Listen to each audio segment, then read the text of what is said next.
2, 1. Yay, we're live. Hey, what's up, Love Tribe? Welcome to Bitcoin Peace and Music Podcast. I'm your host, DJ Valerie B. Love, and I have a dear friend, Rob W. of Upstream Data, Bikes and Bitcoin, who has been ultra nice to me on my new Bitcoin journey. Hey, Rob, welcome. It's a pleasure to be here. I'm super excited to be able to connect. Yeah, me too. Thanks, man. You're somebody who has been so supportive and cool and nice to me. And I just, and I know you are to everybody else too. So I just wanted to start off by saying thank you. Thank you. Thank you for having the fearlessness, I think, to jump into the space. I was having the conversation maybe a week or two ago with somebody, and it was an event that you were at. And I was like, oh, DJ Valerie, you know DJ Valerie? And they're like, no. I'm like, oh, she's like bringing the peace and love tribe. And I'm having this like cognitive dissonance in my head because a couple of years prior, it was all like cypherpunks and programmer bros and like degen entrepreneurs. And now we've slowly got the peace and love wave coming in. And I think you're the innovator of the peace and love wave coming into the Bitcoin ecosystem. Yeah. Well, I feel like I'm in great company, and it really is like, I don't know, Bitcoin definitely struck me as something as like when I started learning about it from a human rights perspective from like Alex Gladstein and everything, it just massive light bulb went off, and it was just like, I have to spend my life learning about this and getting this out there, this tool for freedom, this tool for sovereignty. And I didn't really understand what the money system was built on and how it was built and how horrific it is. And Yeah. so it just really, it opened my eyes to, yes, we can all go meditate and dance and go, be all those things. But if we don't have a tool for freedom, and if the tool that we do have is actually a slave tool, you can't meditate your way into world peace if you don't have this other tool. So that's what really got me. So thanks. And okay, so dude, so the kind of subject I thought would be cool, because obviously, let's tell everybody where, who you are, where your projects are and everything, and all about you instead of just me. Sure thing. I can give kind of a brief breakdown. So I've been a Bitcoiner since 2017 and have worked in the industry for just under a year at this point. Currently am doing growth with Upstream Data. So we essentially are started as an oil field services company, oil field buildings company, and produce, you've seen our hash huts, you've seen the black boxes, and hash generators, which we have, which are literally these devices that are half engine, half data center that you can plug into a well and use this waste methane that everyone's been talking about recently. Mm-hmm. Essentially, we allow you to put these very powerful, very high-tech computers in any sort of condition and know that they're not going to blow up as soon as a strong gust of wind comes by or you get a little rainstorm. And then I'm also a partner in a privacy-focused hosting facility. So this is with a couple of other folks. This is up in Wyoming, which is a very favorable place to be when it comes to respecting business and respecting privacy. And we've got currently, you could think of us almost like an intelligence operation up there, in the sense that we want to produce intelligence and reports for the industry. Because we think it's something that is sorely lacking. Alex from Kaboom Racks just recently told me and a few other people, he said there are no experts in Bitcoin mining. And everyone kind of gets a little puffed up in their ego and goes, what do you mean? I'm an expert. I've got, X100 S19s or what's miners running. And he goes, no, you can't be an expert on something. Like nobody's put in enough years of work. You have to have 10 years of like history and background in industry. This is very much early adopter phase. So on the distributed hash side of things, one of our biggest goals is to focus on helping people become experts and trying to produce the intelligence and make sure we're making smart choices, because we're at a phase where everyone is just trying to grow and survive. We're not at a point where you've got the BP versus the Shell versus the Exxon, or the Facebook versus the MySpace competing for users. That's not really what the ecosystem is that we're in right now. At this point, everyone is just trying to get best practices in place. Well, okay, and let's talk about that, because you were just at a local meeting recently. I think, was it yesterday or the day before, when you were doing, talking about this. So for people who are listening, if they don't understand what's hash, what is Bitcoin mining, et cetera. And like, obviously the narrative out there right now is Bitcoin uses too much energy. It's bad for the environment. You've got obviously Greenpeace is out there Yeah. getting bamboozled with misinformation and then spreading misinformation. So let's talk about, like, for people who are new to this, like, why is Bitcoin, why does it need energy, and why does it, not use too much energy, and why do we actually need more energy in our world? Big, super big question. If I could step back just maybe like a half step before Sure. jumping into why energy is really important for Bitcoin. Hmm. Um, Energy use is not a it's not a moral conversation. There's no sort of or at least there hasn't been until the advent of this sort of Bitcoin FUD, this fear and uncertainty and doubt around Bitcoin miners using energy. But never in my entire life have I ever had anybody come to me and say, "You should really consider, turning your refrigerator off to save electricity, or you should really consider not using your computer so much to save electricity." There's of course always been this sort of very hardcore. I don't know if you people call them the sort of anti-human crowd. It's sort of that Alex Epstein take that um, energy growth is human flourishing, which I very much believe. I think the data supports that, and I think it's really clear that you don't have a society without the ability to produce and use energy in a productive way. Hmm. There has never been a society in humankind that hasn't had to get access to energy of some sort. It's the reason why all of the major ancient cities of yore were located on rivers. Um, the idea that you would use the energy of the earth, a flowing river, as a way to transport things. It's the reason why major manufacturing centers like Buffalo, New York, early major manufacturing in the U.S.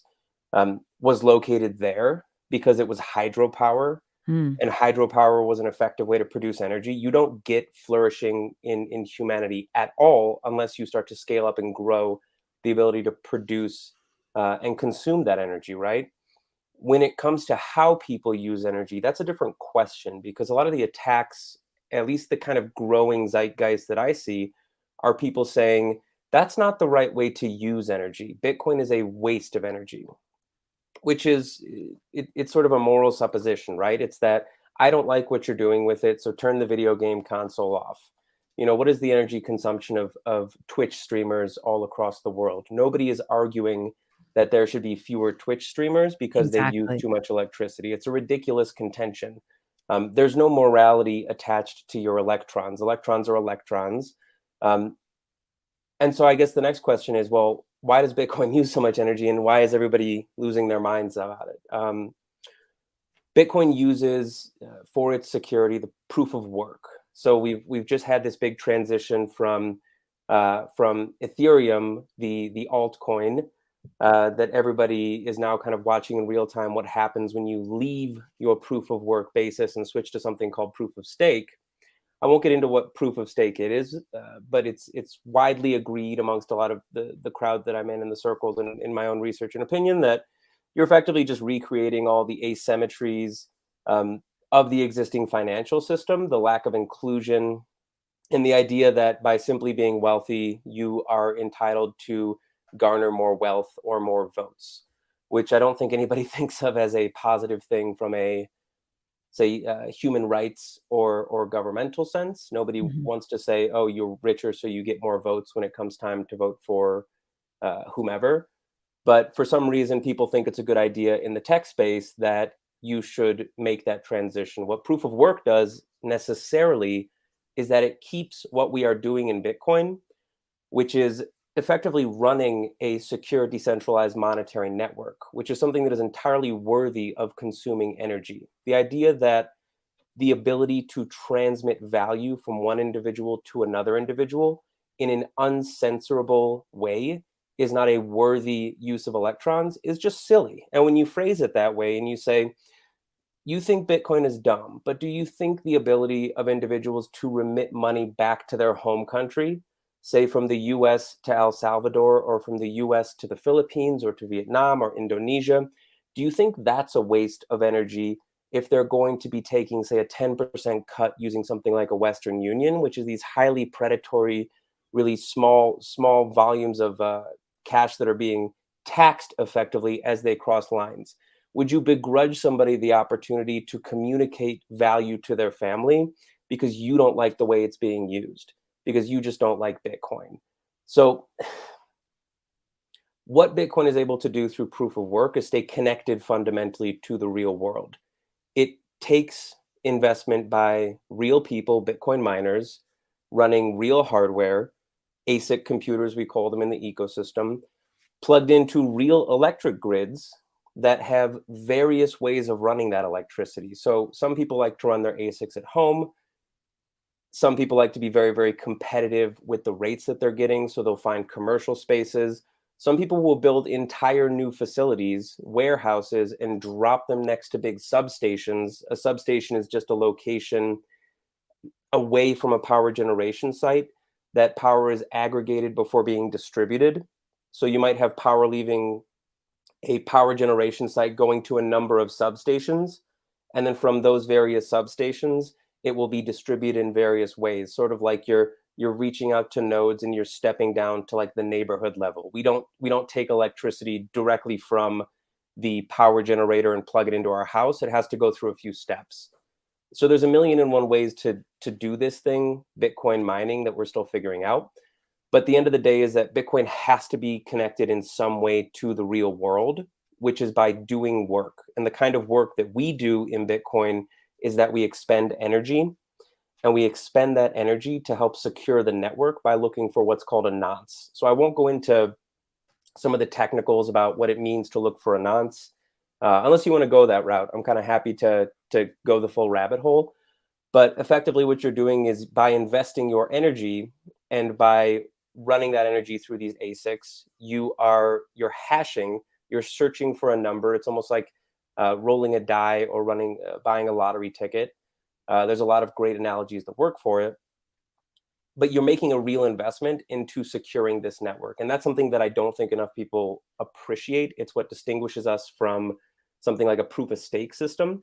And it's what keeps us fundamentally secure and distributed in a very important way, because you can make money as a Bitcoin miner as long as you can produce this Bitcoin by conducting these hashes at a cost that's lower than what it takes for you to run that operation.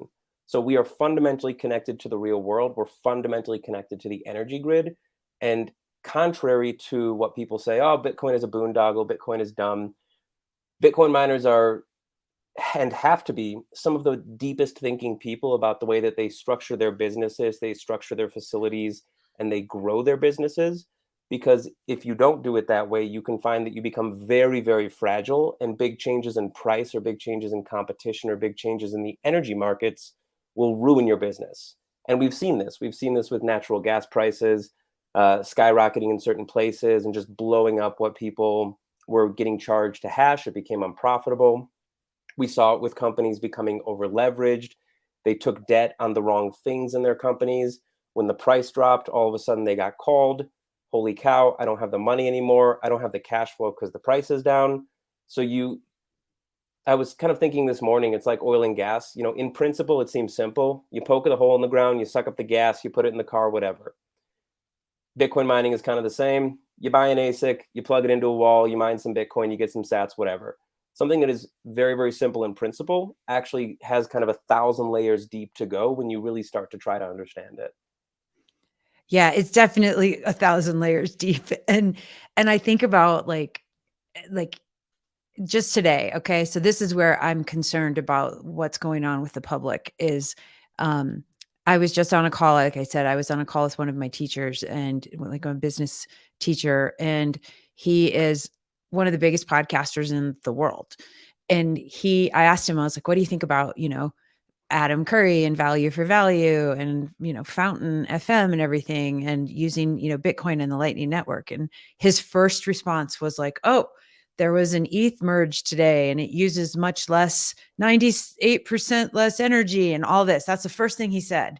It's And fascinating. what he also said was, "Oh, Bitcoin kind of came in pretty quick and then it's gone now." And I was just like, whoo, we got, I mean, and this person has like a ton of influence in a lot of different entrepreneurial areas, etc. And so to me, I'm very concerned about, and the whole thing with Greenpeace, like, yeah, or Yeah. so, there is so many, nuggets of misinformation. And because it's getting spouted by a couple of these organizations that have been funded by, uh, the slick marketing teams at these places, the proof of stake folks. And um, I feel like we've got so much work to do to create truth out there in the world. And I think, the whole problem with the energy, the energy, it's like with AI coming on board too. Like, AI uses a lot of computing power, like a ton of computing power to create these things. Obviously, our washers and dryers, so we have to help educate people around, like, energy in it of itself is not bad. You know what I Yeah. mean? And sound money is good and freedom is good. And so Yeah. how do you suggest, like, we talk to people who aren't necessarily in the space about the energy issue? Because it's so, it I used to be the, like, everything should be solar and and then once I really started learning more about, like, wow, this isn't a way to sustain, like, none of the sources are sustainable 24/7. Nuclear is, like, to me, seems like it could be the best for our future. But how do we talk to people in the mainstream with care and love and respect and help them understand? Yeah, I think the first thing to understand yourself is that Bitcoin doesn't care. So from a fundamental operational standpoint, half the network could come offline tomorrow because they could make Bitcoin mining just flat out illegal in the US. They could say you cannot do this anymore, which would be ridiculous, of course, but they could. And then what would happen is that the businesses would get shut down. A lot of people would go bankrupt. All that hash would go somewhere else and it would go to where it's wanted. And there are places all over the world where this is understood. And the first question is why would somebody want to kill the innovation? Because this is just another vector of attack amongst any other vector of attack. And the prior vectors of attack, well, way back, was initially, you're using military grade encryption, the SHA-256 algorithm. Is that something too powerful for the average enthusiast to be using? And this is where you hear the idea of, speech as code, where you cannot limit free speech, you cannot limit code, which is where we get the SHA-256 algorithm from, which is what secures the network on an algorithmic sense. Then the vector of attack was, well, it's just used by, prostitutes and drug dealers and all the people that want to call hits online. And then the next hit, I think, was probably 2017, where everybody says, oh, it's just degenerate gambling. That was kind of when Ether was actually getting launched, and it was crypto kitties and all the other nonsense, and 4,000 coins came. And the conversation we're in now is really just another iteration of, I hate Bitcoin, let's figure out why it's bad. Using energy is not something that is fundamentally bad, and moralizing about ways to use energy or not use energy isn't a productive way to have a conversation. In fact, it's got some inherent flaws in it, right? So a lot of people like to argue and say, well, let's just get the electric car, like, just, it'll last. And then, okay, well, maybe I get the electric car, and what I'm doing is I'm eliminating emissions coming out of my tailpipe. So in some sense, you could maybe argue, well, I'm taking, X% of demand away from the gas companies, which are doing all the exploration, and that's bad for the earth, and the trucks that get it to the gas station are bad. And now I've simplified, I've cut out all the middlemen. I plug it in the wall. I take the energy straight from my wall, or I take it from my charging station when I'm going shopping for groceries, and I plug it into my car. And look at that, it's so clean. Well, all you've done is hidden where the energy is coming from. All you've Mhm. done is said, okay, well, instead of me having to go put it in the pump and me physically doing that and seeing, like, what the gasoline looks like going into the tank, all I've done is connected myself to a grid that, at least in the state of Colorado, we still have a huge amount of energy that is produced by coal and natural gas. Now, natural gas is very, very clean burning. Coal, through the innovations and how you burn it, has become far more clean burning. But I can promise you that your electric vehicle is actually burning a lot more coal than my Nissan.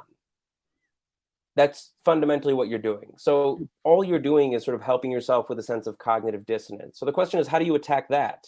Because you want to walk through a community with spaceships and kids on, electric scooters, and a Tesla comes cruising by, and the Tesla comes cruising by, and you're not really thinking about those child slaves in the Congo or in China who are having to dig those rare earth minerals. You're not thinking about the settling pools and pits that are half a world away.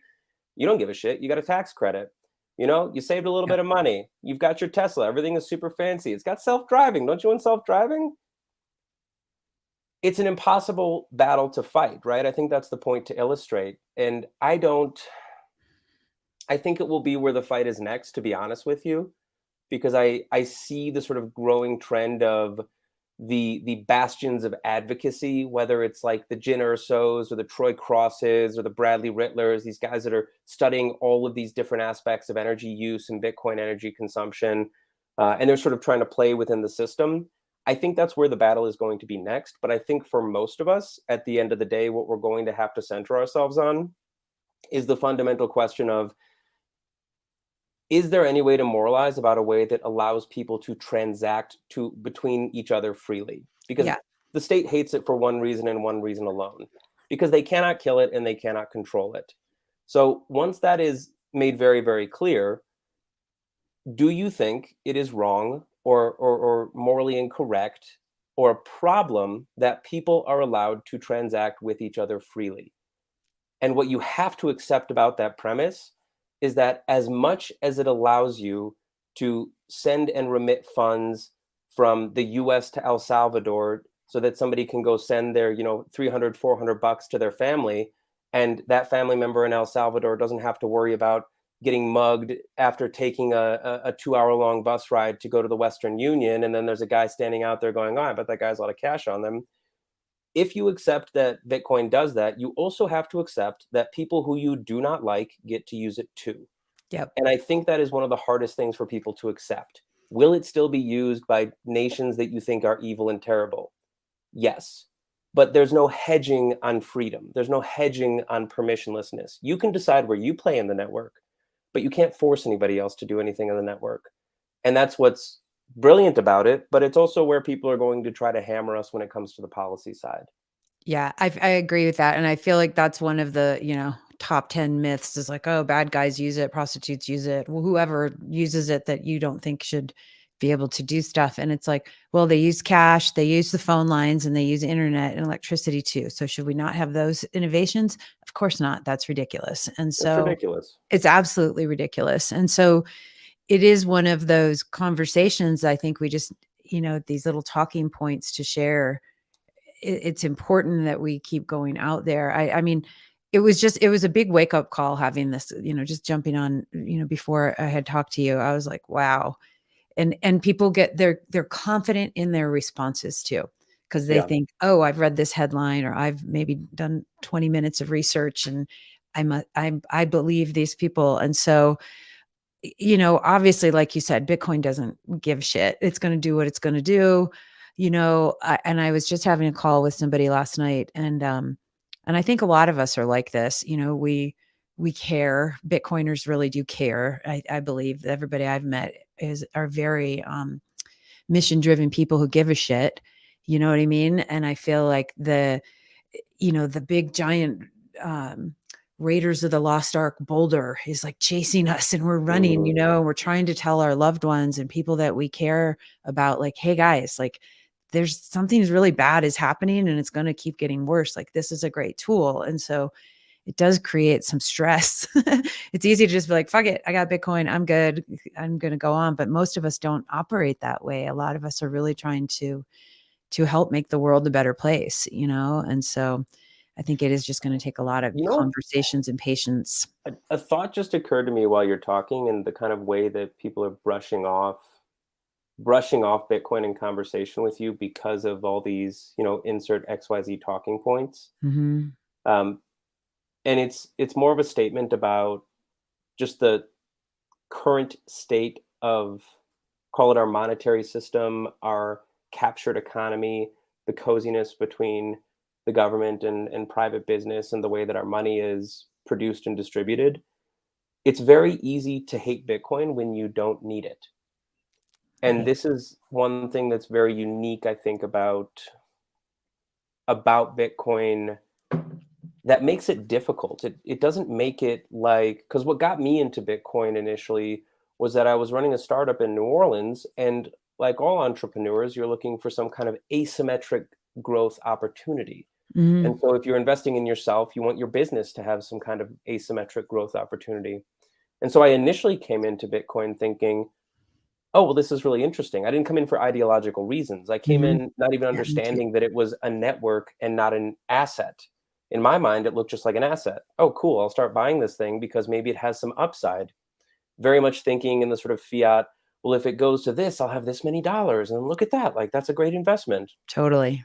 And then only later do you start to learn about what it is doing. And this is the biggest thing, is that you really don't care until you have to care.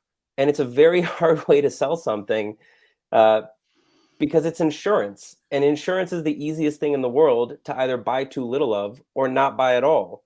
But when your house is on fire, the only thing you need is insurance. If you have insurance, you go, okay, this is fantastic.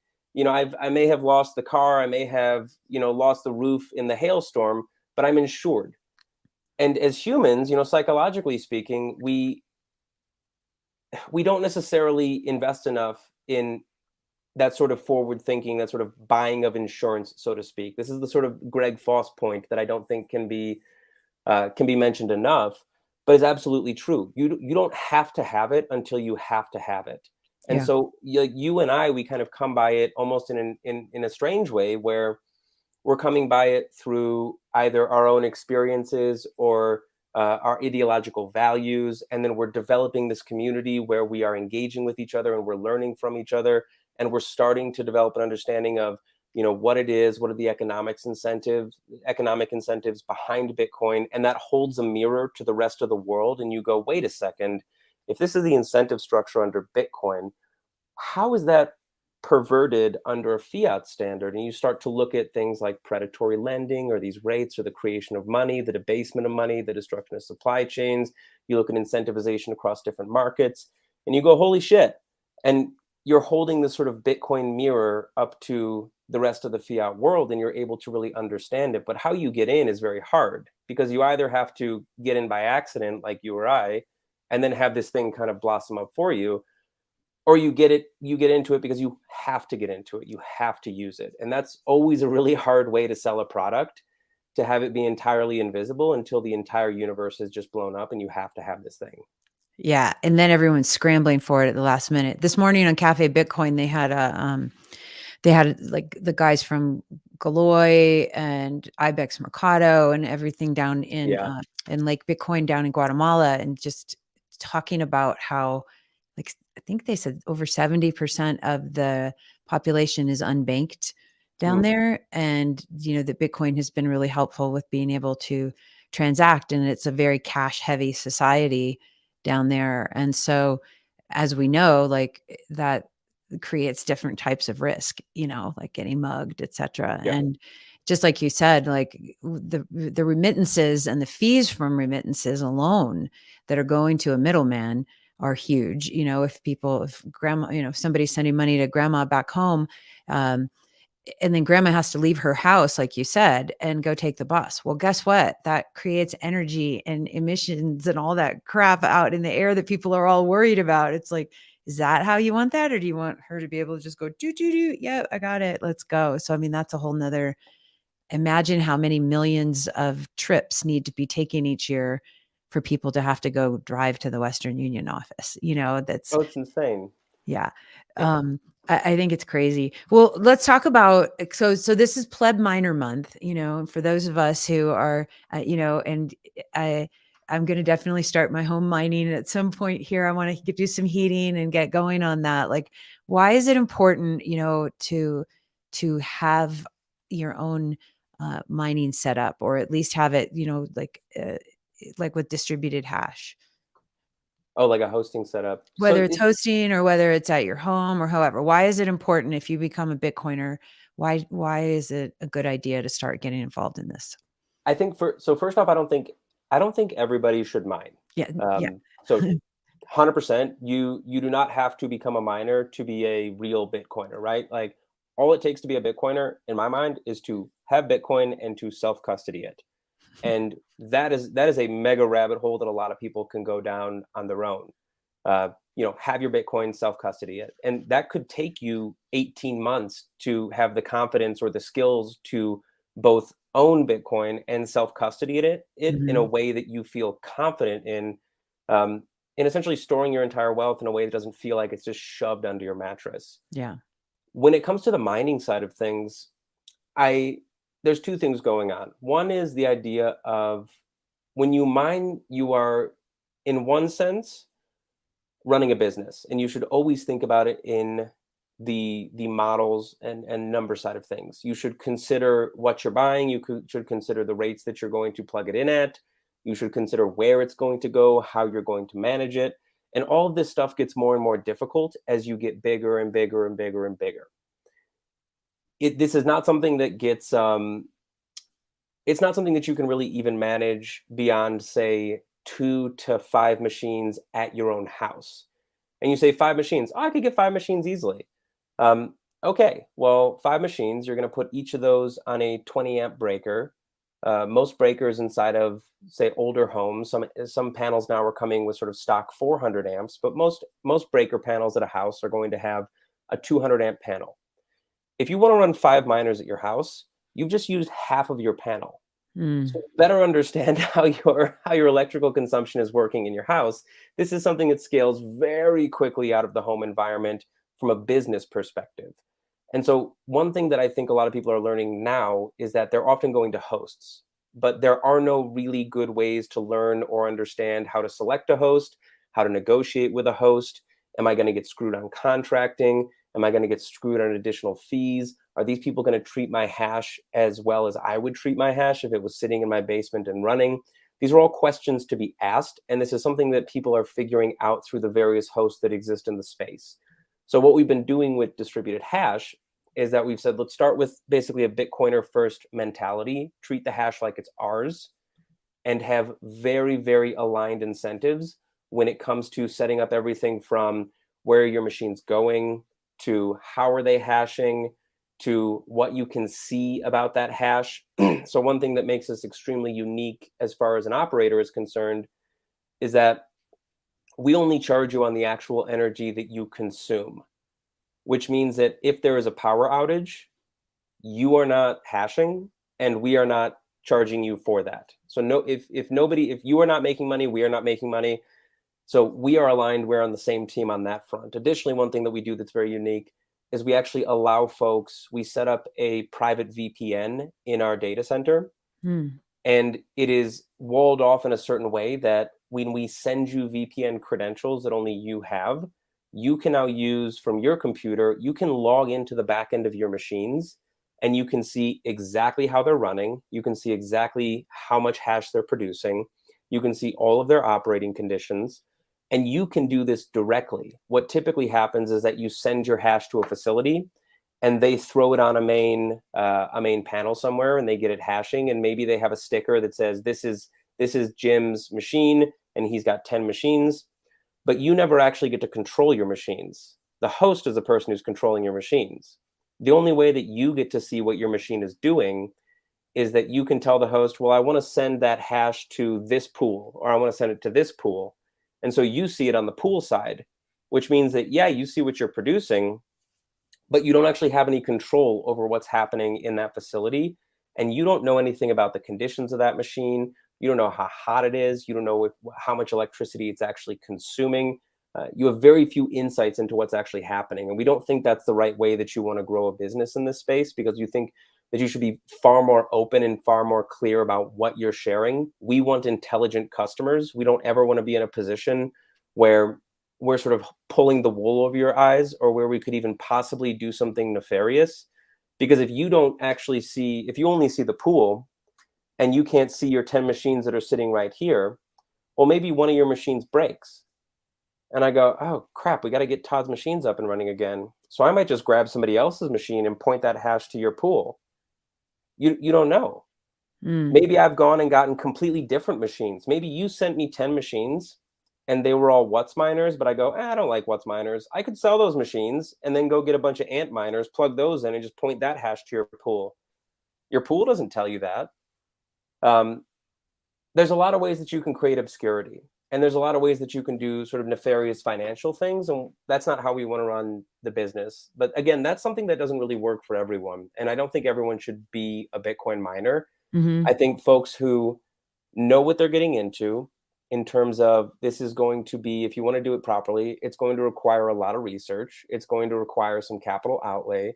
It's going to require you getting some strong connections in the industry. You know, we talk about when we were at the Beef Initiative conference, Texas Slim is saying you need to shake your rancher's hand. Somebody came to us a month or two ago uh, who had heard Texas Slim say that, and they said, you know, I wanted to shake my host's hand, and we thought that was the most brilliant thing ever. Like, of course, like yeah, like come and show up and meet us and understand us, because it's one thing to mail something off into the universe and to then be calling somebody on the phone. It's very easy to ignore you if you're on the phone. Mhm. It's another thing if you've met us, we've gone out and gotten lunch, we've hung out, you've got my number, we have a relationship, we have the same circles. It's very hard to screw people over in small towns, right? Small town anywhere. And Yeah, Bitcoin is a small town, you should shake your host's hand. I love Um, that. but that being said, and I know I'm ripping because you've really got me going on this thing. Uh, where does mining make sense inside of people's houses at like the very small scale? This is Mhm. something that I am insanely excited about because at as it stands now, you have a very unique opportunity. So I say that Bitcoin mining should be treated as a business. Well, there are conditions where you can throw all of that out the window and flip the numbers entirely upside down. And the situation where that works is when you are taking something where you either want the byproduct of the mining, which is heat, or you have a waste product or a sunk cost that you want to mitigate. So there's a whole rabbit hole here that really what exists now, there are no beautiful packaged products that exist now that allow folks to do this. Mhm. Um, essentially what people are doing is that one of the byproducts of mining is heat. So if I have a natural gas HVAC system, winter comes through and I'm going to spin that nat gas HVAC system. It's going to heat my house. It's going to shoot those jets. The fan's going to start up and it's going to warm my house, and it's very it feels good. You know, it's winter, it's cozy. But I don't have to do it that way.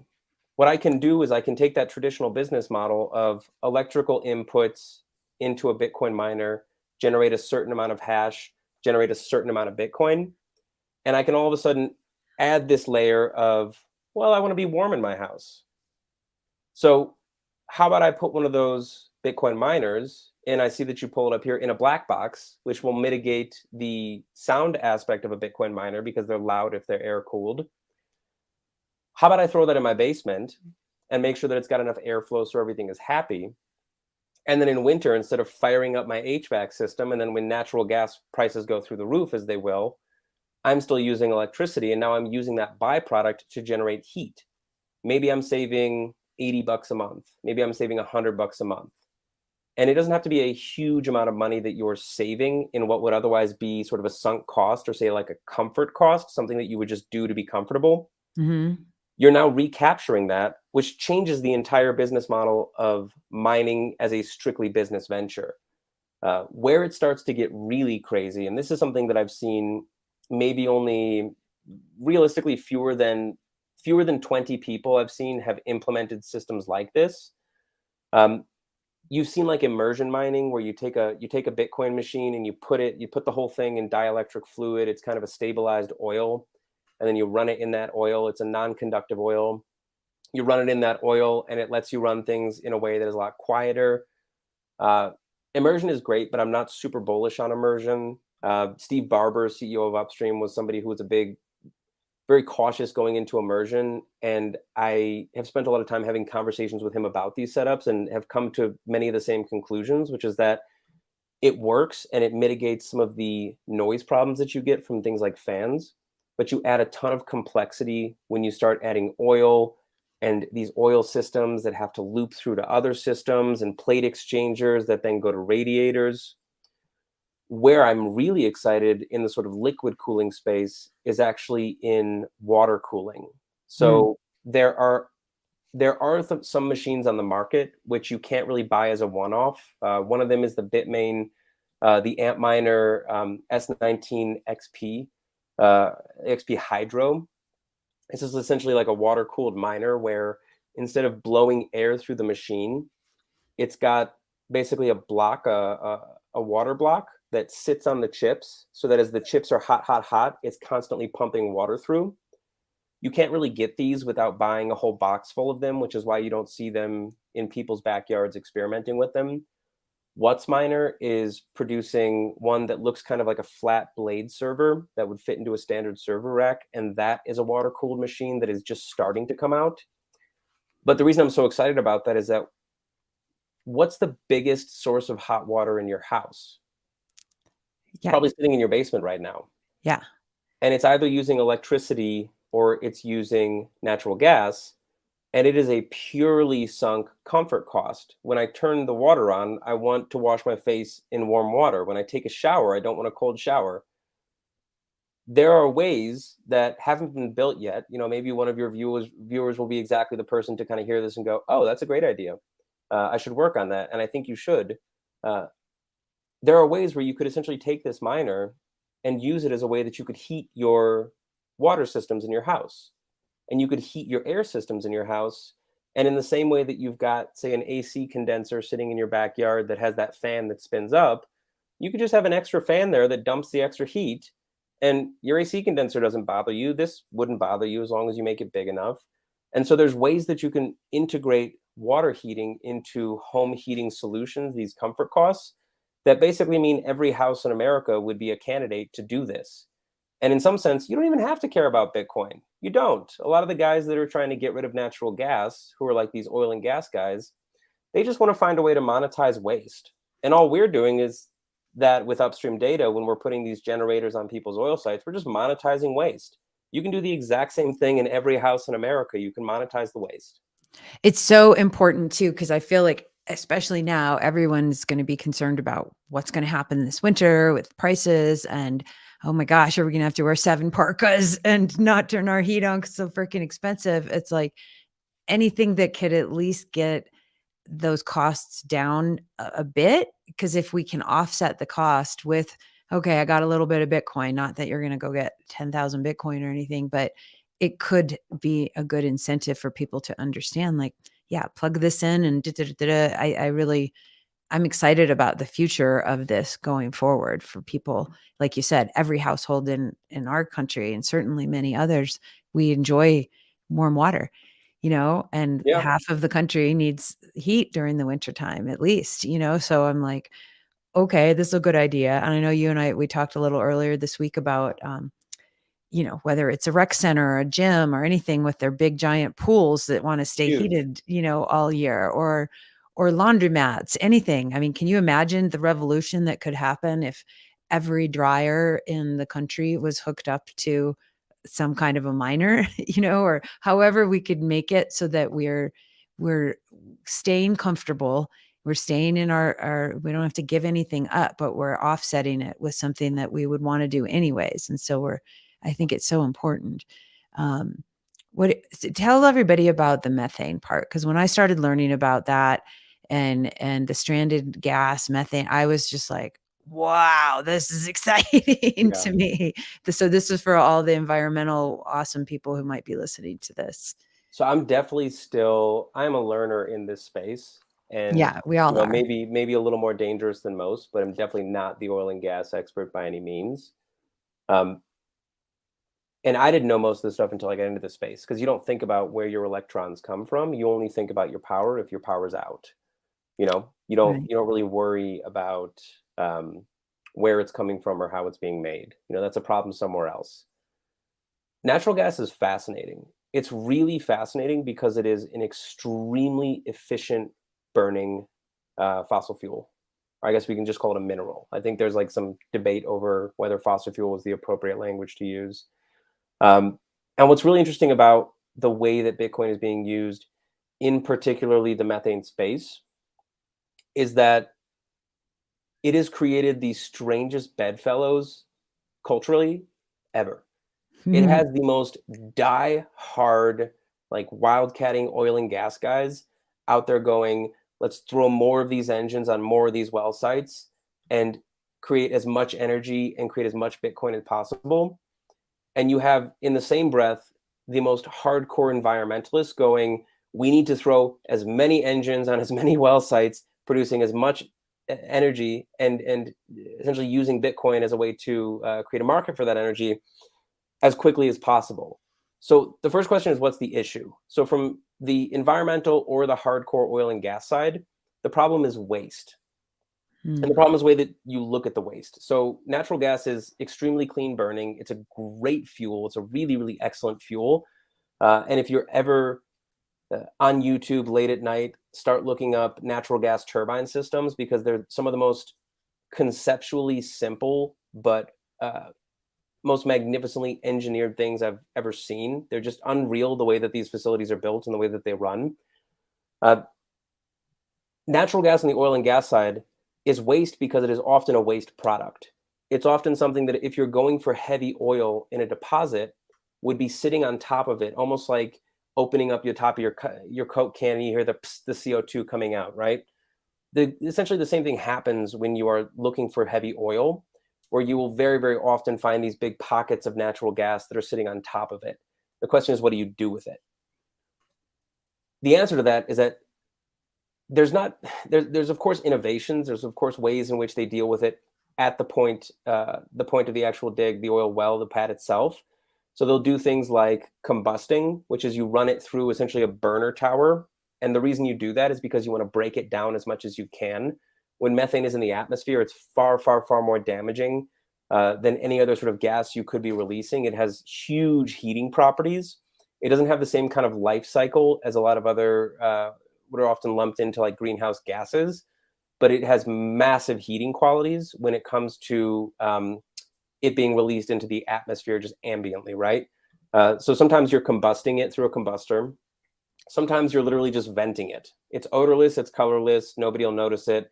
You just hear a little hiss as it's coming out of the tube, and then it's off into the atmosphere. We've forgotten about it. So that still happens all the time.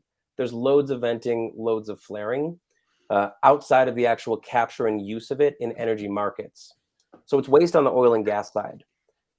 It's waste on the environmental side as well, because, as I just said, it's very, very damaging. So the environmentalists are losing their minds because, as we're doing all of this sort of new discovery and new drilling, natural gas is coming up more and more and more and more and more. So the environmentalists are losing their minds because it's a huge problem to them. So what is the technology and what does it do and what does it solve and why does it make everybody happy and why are they very strange bedfellows?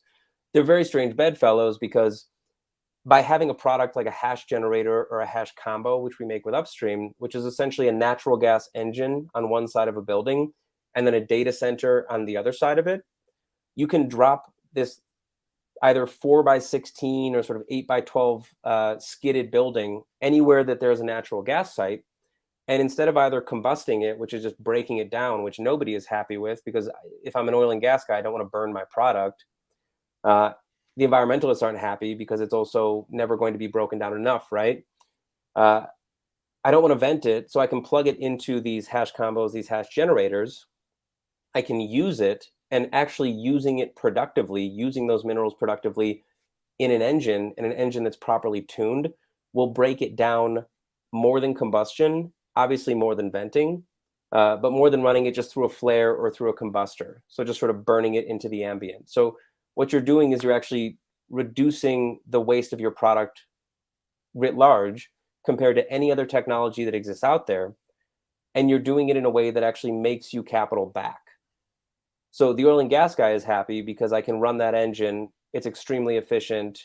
It runs into a genset or a generator that then I can power Bitcoin miners.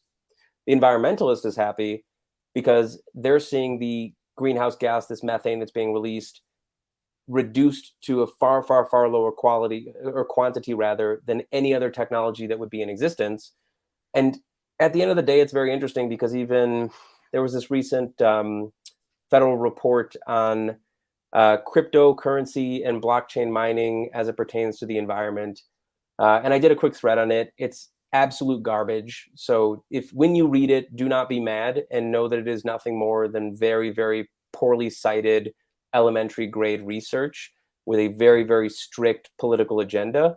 Uh, Something kind of funny about even something like that is that they were just essentially dogging on Bitcoin the entire time, how terrible it is. It's e-waste. It uses more electricity in every country. Each transaction will kill approximately 500 puppies. They're just running with the most absurd data you've ever heard. It was almost like a formula. It was almost formulaic in the way that it was written. Mhm.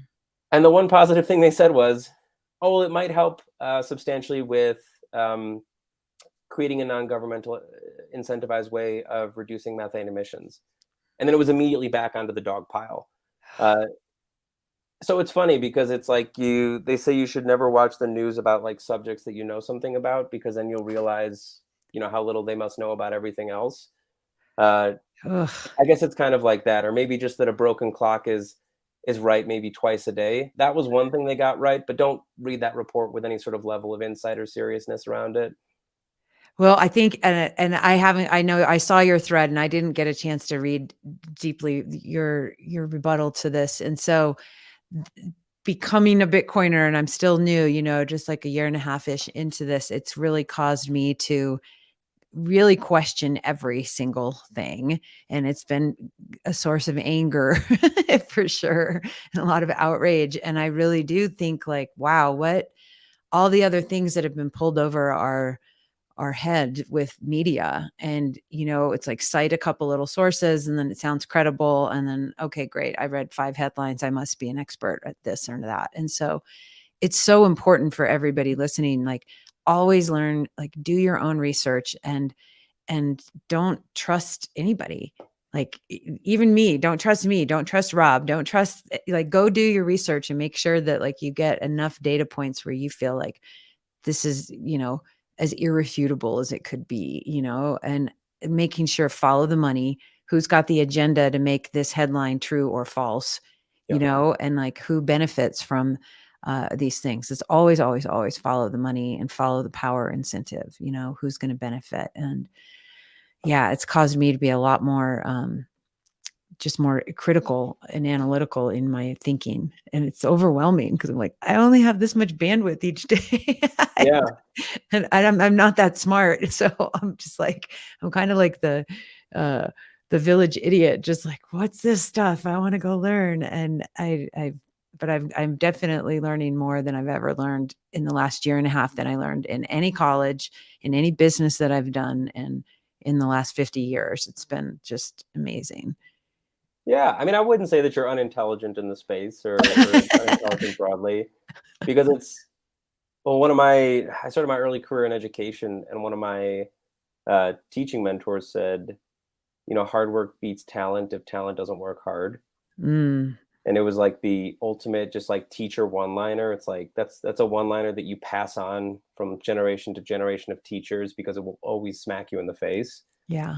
Because the worst thing you can do to somebody, right, is tell them that how brilliant they are, because then they get lazy. They get It's very lazy. easy to have this like identity of, I am this thing, and then you kind of rest on the identity. Well, it's a fixed mindset. Fixed mindset's a fixed mindset. I think that's one thing that, as I mentioned at the beginning, that's so important about.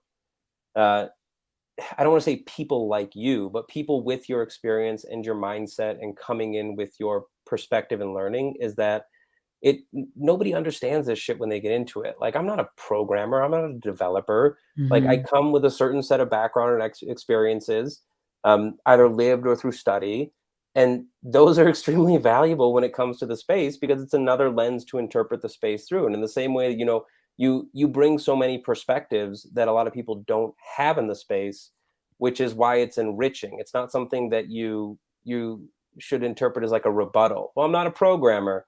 Well, like, I'm a mom. There aren't a ton of moms here. Yeah. Or like, I'm not like a 23-year-old like think boy who's like slamming Mountain Dews and like looking at charts all day. Like, no, you're not that. But Nope. there's something about you that has kind of drawn you to this thing.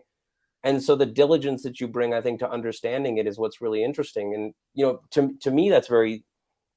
I get excited too by, in some sense, Bitcoin has a culture, but it doesn't have a culture, and everybody likes to attack it for its culture, but nobody can quite put the finger on what the culture is. Mhm. And I love seeing this sort of floating gaseous cloud of whatever Bitcoin culture is change and evolve. And when does it bring in new people? And when do new people get excited about it? And is there a time when, hey, I noticed, 6 months ago, 8 months ago, there were a lot of progressives that started getting into Bitcoin, and I'm not a progressive, so I'm kind of looking at this thing like, oh, I guess it's their turn. Like they're here, and then like welcome, welcome, welcome to Thunderdome in a sense. But everybody brings their thing, and everybody finds their space. And at a certain point, the important thing too is that when people find their space and they go, "No, I love this thing. I'm here for this. I'm learning about it."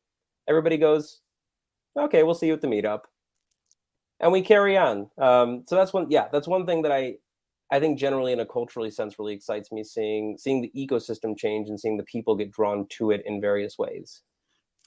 I agree, and again, I'm still pretty new, and just I was talking with a woman last night who, I guess, she might call herself a progressive, and, she's just like, "Oh, I'm glad to hear different voices because I feel like I don't wanna raise my voice because I might get swatted down by, somebody who says you're supposed to just do X, Y, and Z as part of, like, this is what it means to be a Bitcoiner."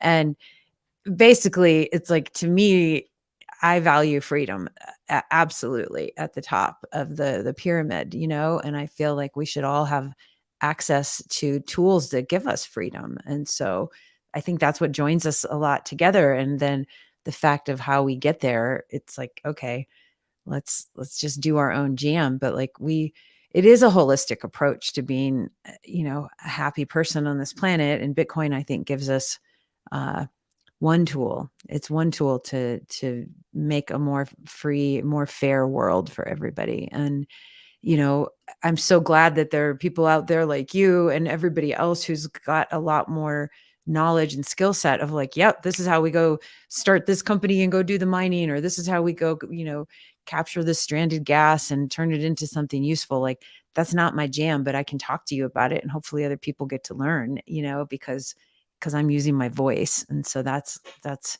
everybody who's listening to this. It's like, don't be afraid to use your voice. Don't be afraid to learn and then share. It's our duty when we learn something, it's our duty to share that those nuggets, I think. And so that's what makes the world go around, is sharing wisdom, I think, and talking story. Yeah, I Um, think you said it so beautifully, right? Sorry to interrupt you there, but like it's a no, it's tool. Like it would be absurd if you walked into a car dealership and people said, "Oh, I'm sorry, like you wear glasses, you can't have a car." Like yeah, it would be absurd. It would make no sense. And it's the same thing for Bitcoin. It's a tool. Like you're allowed to use it. In fact, nobody can actually stop you from using it. that's right. So you have to figure out how it's going to work for you.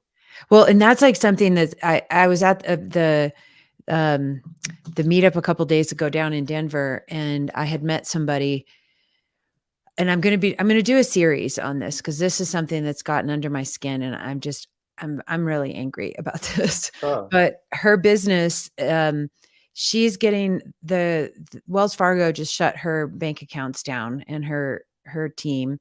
Um, and I just found out that her business, it's a legal business, is getting charged 20% from the credit card companies and to do Transaction transactions. costs? Exactly, and that's what I was like, "You mean interest rates? That's normal?" She's like, "No, per transaction." And I was like, "I didn't know that they had tiers of that based on your" What you do, yeah. exactly. She's like, That's "Yeah, called we're" predation. what's it called? It's called being a predator. A predator, yeah, and I so mean, it's yeah. it's so screwed up, and so this woman who pays taxes, who's a legitimate businesswoman, um, is being targeted because of her industry, and I'm just like, "Oh, no, no, no, no, this is mm-mm." So I've already got a bunch of calls into different people to talk about, like, Oh man. how can we help people who are being targeted doing something legally, you know?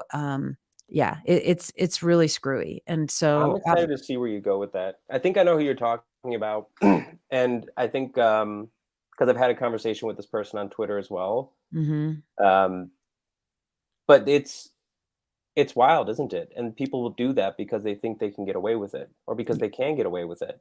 Mhm. And if you see what's happening right now with the gun industry, where they're being Exactly. put into a different class Yep. because you have been deemed disfavored by some power that is, it might seem nice while you have your hands on the controls of power, but as soon as that political wind shifts, that gun's going to be pointed at you. And what's the base level thing that you can control people with?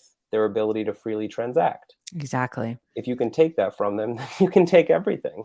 Exactly, and it's just it is there's several industries that are on this target list, and I really think if we can join all of these industries together under a common theme of freedom, it could create some more traction. Because I think individually these industries, uh, there's 3 main industries that I'm thinking of, and, if we can get them to unite and then you think about using Bitcoin as a tool for freedom and transaction in a Yeah. legitimate way. I don't know. Are you So allowed to say what they are, or is it still early days? Because I think it's like, what is it, like sex work, guns, and probably like drugs. like cannabis and Yeah. yeah, right now. And then now obviously we've got I mean, I believe the state of Colorado is putting something on the ballot to legalize, not not decriminalize, but legalize plant medicine. So like psilocybin and Yeah. ayahuasca and stuff. And so San Francisco just passed their city council just passed an ordinance that said it's okay for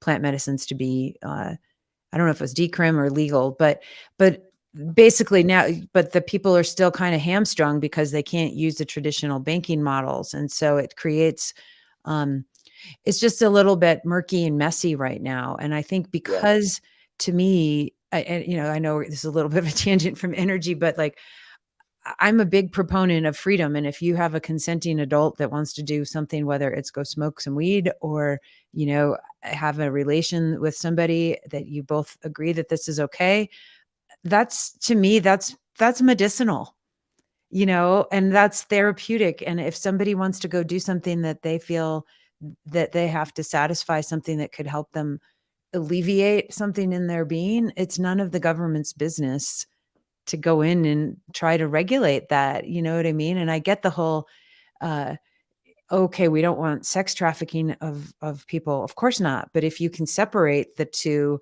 from consensual, people to like, okay, this is actually the people we want to go after, it Yeah. creates but you're lumping everything in together. And that's what I think is Yeah. causing a lot of the problems. I mean, I used to do holistic healing and massage therapy and body work and stuff back in the mid 90s in San Diego. And I worked at a chiropractor's office and I did, regular clients and I worked at a doctor's office. And I had to get my license, my clinical therapist license from the Vice department in San Diego. Hmm. And I'm like, why am I going through Vice?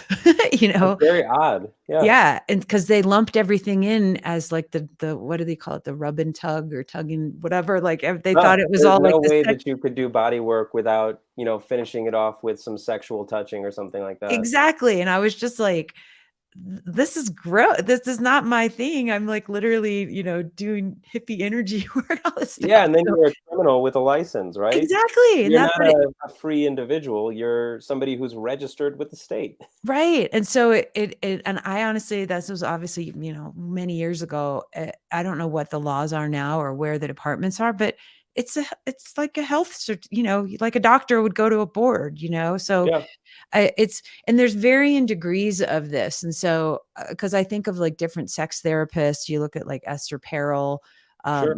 Margot Anand, and they're into tantra and all these different things. And certainly there's little BDSM things that go in there. So it's kind of like, well, why is that okay? But this isn't, so it's just, it's Just always because this. you wrote a book or because you have a podcast, you get big enough and then you're allowed to do it. It's yeah, and it's so but that to me is good.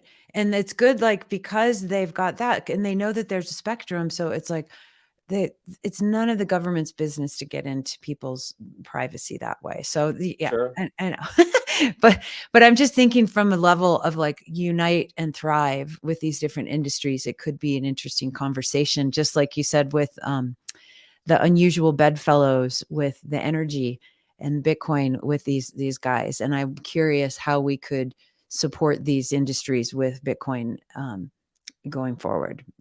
So I can't we're- wait to see what you produce because me that's where neither. it's going, right? If they can shut your bank account down, the best response to that is, okay, I don't need a bank account anymore, Yeah, I'll and go the tools are underground and there. yeah, so it's just they're shooting themselves in the foot literally, Yeah, by doing these kinds of things. Because if you want to generate, you know, uh, credibility and tax generation, it's like give people an avenue that legitimizes what they do and keep them safe. I mean, these yeah, folks are vulnerable, in this industry, and no matter what, it's the oldest industry that we have on the planet and it ain't going anywhere ever. So you might as well like, why not make it okay? And I don't know. Well, I'm curious. Obviously, that's a whole nother interesting topic to go into, but I think it's worthy of discussion. Um, any last things that you want to share with people out there for Pleb Minor Month and how to, get a hold of you if they're interested in learning about either home mining or if they're interested in learning about uh, Bitcoin and all of that good stuff? sure, sure. Yeah, so find me at Bikes and Bitcoin. Probably the easiest place. Send me a message. I'm always happy to chat with folks. And yeah, mining doesn't have to be for you. It's something that if you're curious about Bitcoin, and I wrote an article about this in Bitcoin Magazine, Mm, I actually think it's the best way to start is to start with where Bitcoin connects to the real world. mhm. And it connects to the real world through a plug. And incidentally, that doesn't just open up the Bitcoin network on the ASIC side, it also opens up everything that's downstream of that plug. But for just learning Bitcoin, if I had maybe the ultimate Bitcoin starter kit, I would send you a an S9. It would all come in a box. It'd be beautiful. It'd be an S9 that you could set up and run wherever you wanted to in your house. Have a nice little, foot warmer in the middle of winter. It'd be a cold card, and it would be a home node, like a start nine, like an embassy. Mhm. And with that, you can do all the pieces of Bitcoin. You can secure the network, you can self custody, and you can actually look into the network and see exactly what's happening. So you don't have to do everything. If you like to tinker, I highly recommend getting an S9. You can get them less than like 230, $250 now. Don't treat it like a money making venture. Just try to learn, try to understand how this thing works. And if it excites you, there's a far deeper rabbit hole that you can go down. And of course, ping me or ping any other of the great folks in the space, whether it's the folks at Upstream Data, the other partners at Distributed Hash, and all these other companies that are working in the mining space. And as everybody knows, there are no experts right now, so don't trust anybody who is a certified Bitcoin mining expert. Uh, but there are a lot of people who know that they're not, and they're great people to connect with. Yeah, I agree, and I feel like this space has been so warming and, like, with open arms, like, if you ask a question any time of the day, 24/7, someone will be there to help you out on whether it's on Twitter or obviously, going to see Rob. I mean, people are so cool. I'm just Yeah, so blown away by how amazing everybody is in the space. I'm just like, these are my people. Uh, that's exactly right. yeah, it's so awesome. So, yeah, I'm excited. I want to get, yeah, we'll talk off the call about setting some stuff up, but I definitely want to get some stuff set up with you. So this will be great.